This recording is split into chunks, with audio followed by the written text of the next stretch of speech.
На заседании в правительстве Ингушетии во главе с премьер-министром Владимиром Сластениным одним из вопросов повестки стал ход подготовки к осенне-зимнему периоду.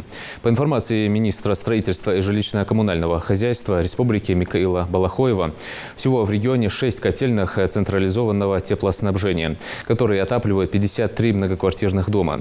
Перинатальный центр и 6 социальных объектов. Подготовка к осенне-зимнему периоду, по его словам, проходит в штатном режиме. Утвержден план мероприятий, предусматривающий реализацию ряда мер, среди которых подготовка спецтехники водопроводных сетей и линий газоснабжения, ремонт и замена оборудования. Вместе с тем, региональным Минобром проведен мониторинг состояния подведомственных котельных объектов в 134 общеобразовательных учреждениях и 78 детских садах, по которым ведется подготовка к осенне-зимнему периоду. Поставив ряд задач профильным структурам, Владимир Сластенин подчеркнул, что все работы, включая устранение нарушений, необходимо успеть завершить к отопительному сезону. Напомню, что в республике отопительный сезон ежегодно начинается 15 октября и завершается 15 апреля.